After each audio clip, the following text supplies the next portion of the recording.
क्या आपने कभी सोचा है कि खिलाड़ी मेडल को दांत से क्यों काटते हैं? क्या आपने लाल मिट्टी से तैयार की जाने वाली रोटी के बारे में सुना है और उसे किस देश के लोग खाते हैं? क्या आपने ऐसे फूल के बारे में सुना है जिसके ऊपर अगर कोई इंसान खड़ा भी हो जाए तो उसे कुछ नहीं होता? क्या आप उस शख्स के बारे में जानते हैं जिसके शरीर में बिजली का करंट दौड़ता है? क्या आपको दुनिया की सबसे बड़ी रसोई के बारे में पता है जहाँ हर घंटे 25,000 रोटियाँ पकाई जाती हैं?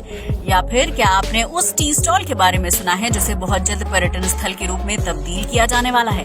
अगर नहीं तो इस वीडियो को आखिर तक जरूर देखें। फैक्ट नंबर 1, किसी भी रेस्टोरेंट या होटल में एक बड़ा किचन होता है जहां अलग अलग क्यूजीन का खाना पकाया और ग्राहकों को परोसा जाता है। लेकिन क्या आपको पता है कि दुनिया की सबसे बड़ी रसोई किस देश में है? अगर नहीं तो हम आपको बता दें कि उस देश का नाम भारत है। जी हाँ, आपने बिल्कुल सही सुना। भारत के अमृतसर के गोल्डन टेम्पल में दुनिया की सबसे बड़ी रसोई है। इस रसोई में रोजाना 1 लाख लोगों के लिए खाना पकाया और परोसा जाता है, जो कि बिल्कुल मुफ्त होता है। इस रसोई में हर घंटे 25,000 रोटियां पकाई जाती हैं, जबकि 20 क्विंटल दाल और 12 क्विंटल चावल पकाया जाता है। ये खाना गुरुद्वारा के लंगर में भक्तों, गरीबों और जरूरतमंद लोगों को खिलाया जाता है।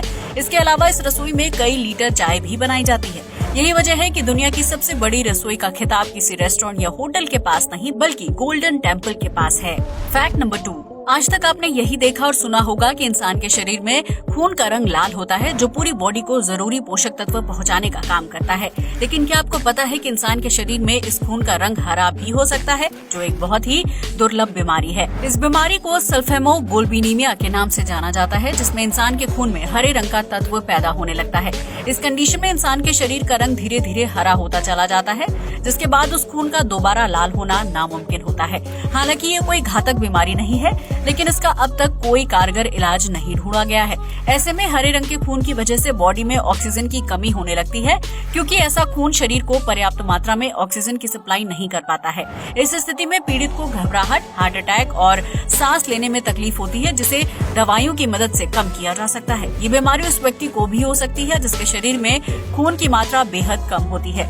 इसलिए अपने खून को लाल रखें, पौष्टिक भोजन खाएं और खून में हीमोग्लोबिन की मात्रा को समय समय पर चेक करवाते रहें। फैक्ट नंबर 3, किसी भी खेल में जीत हासिल करने पर खिलाड़ियों को अलग अलग मेडल, ट्रॉफी और गिफ्ट दिए जाते हैं, जिनमें से ओलंपिक खिलाड़ियों का नाम सबसे ऊपर है।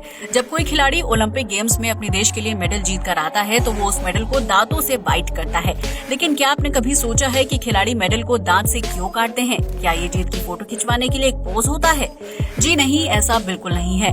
दरअसल मेडल जीतने के बाद खिलाड़ी उसे दांतों से इसलिए बाइट करते हैं ताकि वो मेडल की क्वालिटी चेक कर सके। दरअसल प्योर गोल्ड और सिल्वर से बने मेडल सॉफ्ट मेटल से बने होते हैं, इसलिए उन्हें दांत से दबाने पर मेडल पर उनका हल्का निशान पड़ जाता है। ऐसे में अगर मेडल पर दांत का निशान बनता है तो वो असली गोल्ड या सिल्वर से बने होते हैं। इसलिए ओलंपिक में मेडल जीतने वाले ज्यादातर खिलाड़ी एक न एक बार मेडल को दांतों से जरूर दबाते हैं। ये असल गोल्ड को परखने और मेडल के साथ पोज देने का एक बेहतर तरीका है। फैक्ट नंबर 4, अगर आपको लगता है कि सीमा का कानून सिर्फ इंसानों पर लागू होता है तो आप बिल्कुल गलत हैं। जी हाँ, आपने बिल्कुल सही सुना, क्योंकि सीमा का कानून जानवरों पर भी लागू होता है। ऐसा ही एक मामला साल 2011 में पाकिस्तान से सामने आया था, जब पंजाब प्रांत के एक बंदर ने टहलते टहलते बॉर्डर क्रॉस कर लिया था। ऐसे में जब पाकिस्तानी सेना की नजर उस बंदर पर पड़ी तो उन्होंने तुरंत बंदर को गिरफ्तार कर लिया। इसके बाद उस भारतीय बंदर को पाकिस्तान के बहावलपुर के चिड़ियाघर में कैद कर दिया गया। तब से लेकर अब तक वो बंदर सीमा पार करने के जुर्म में पाकिस्तान के चिड़ियाघर में कैद है। ये फैक्ट सुनने में अजीब जरूर लगता है, लेकिन पाकिस्तान से इससे ज्यादा उम्मीद भी नहीं की जा सकती है। फैक्ट नंबर 5, आप में से बहुत से लोग भूत प्रेत और आत्माओं पर यकीन करते हैं, जबकि कई लोगों ने इस एक्सपीरियंस को महसूस भी किया होगा। लेकिन क्या आपको पता है कि दुनिया में एक ऐसा इंस्टीट्यूट भी है जो भूतिया गतिविधियों को साबित करने वाले व्यक्ति को मोटा इनाम देता है? जी हाँ, आपने बिल्कुल सही सुना। इस इंस्टीट्यूट का नाम है जेम्स रैंडी एजुकेशनल फाउंडेशन। इस इंस्टीट्यूट ने दावा किया है कि अगर कोई व्यक्ति भूतिया घटनाओं यानी आत्मा और प्रेतों की मौजूदगी को साबित कर सकता है तो उसे $1 मिलियन का इनाम दिया जाएगा। इस इनाम को जीतने के लिए कई लोग भूतिया घटनाओं को साबित करने की कोशिश कर चुके हैं, लेकिन अब तक कोई भी व्यक्ति $1 मिलियन का इनाम नहीं जीत पाया है। ऐसे में अगर आप जल्द से जल्द अमीर बनना चाहते हैं तो इस इंस्टीट्यूट से संपर्क करके भूतिया घटनाओं को साबित करके इनाम जीत सकते हैं। फैक्ट नंबर 6, आज तक आपने गेहूं के आटे या मैदा से बनी रोटी खाई होगी, लेकिन क्या आपने लाल मिट्टी से तैयार की जाने वाली रोटी के बारे में सुना है? अगर नहीं तो हम आपको बता दें कि लाल मिट्टी की रोटी हैती के पश्चिमी इलाकों में खाई जाती है, क्योंकि यहाँ गरीबी इतनी ज्यादा है कि लोगों के पास आटे की रोटी बनाने के लिए पर्याप्त अनाज नहीं होता है। इतना ही नहीं, हैती में हर साल भुखमरी की वजह से सैकड़ों लोगों की जान चली जाती है, क्योंकि यहाँ भ्रष्टाचार की वजह से आम नागरिकों को जरूरत लायक अनाज नहीं मिल पाता है। यही वजह है कि हैती के ग्रामीण इलाकों में रहने वाले लोग लाल मिट्टी को इकट्ठा करके उसकी रोटी बनाते हैं और उसे खाकर अपना पेट भरते हैं। इसके लिए सूखी जमीन से मिट्टी को जमा करके उसे पानी के साथ मिलाकर एक पेस्ट तैयार किया जाता है। फिर उस मिट्टी में प्राकृतिक तेल मिलाया जाता है। इसके बाद तैयार पेस्ट को धूप में गोल रोटी के आकार में फैला दिया जाता है ताकि वो अच्छी तरह से सूख जाए। जब मिट्टी पूरी तरह से सूख जाती है तो उसे पापड़ की तरह खाया जाता है, जिसे ना तो पकाने की जरूरत होती है और ना ही उसे खाने के लिए सब्जी चाहिए होती है। आपको बता दें कि हैती में सिर्फ 7% जनसंख्या ही पढ़ी लिखी है, जबकि ज्यादातर लोग दूषित पानी और खराब भोजन के चलते अपनी जान गंवा देते हैं। इस फैक्ट को जानने के बाद आपको समझ आ गया होगा कि प्लेट में रखे भोजन को बर्बाद करना कितना बड़ा पाप है, क्योंकि कई लोगों को एक वक्त भी पेट भर खाना नहीं मिल पाता है। फैक्ट नंबर 7, हम सभी जानते हैं कि बिजली कितनी जरूरी है, लेकिन क्या आपने कभी करंट मैन के बारे में सुना है? अगर नहीं तो आज हम आपको एक ऐसे व्यक्ति के बारे में बताने जा रहे हैं जो अपनी जीभ से बल्ब जला सकता है। जी हाँ, आपने बिल्कुल सही सुना। केरल के कोल्लम में रहने वाले राजमोहन नायर को करंट मैन कहा जाता है।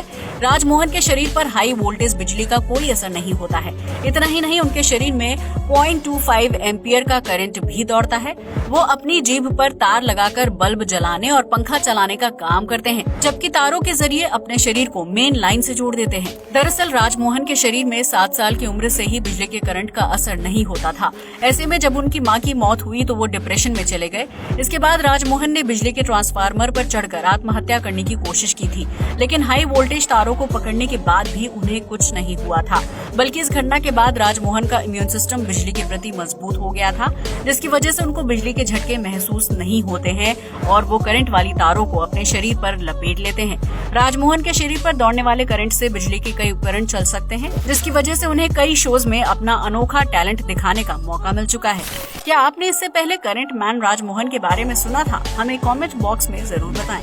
फैक्ट नंबर 8, अगर हम आपसे पूछें कि भारत में सुबह सुबह कौन सी चीज सबसे ज्यादा खाई जाती है तो आपका जवाब क्या होगा? यकीनन आप में से बहुत से लोग चाय का नाम लेंगे, लेकिन आपको ये जानकर हैरानी होगी कि भारतीय चाय से भी ज्यादा तंबाकू को पसंद करते हैं। जी हाँ, आपने बिल्कुल सही सुना।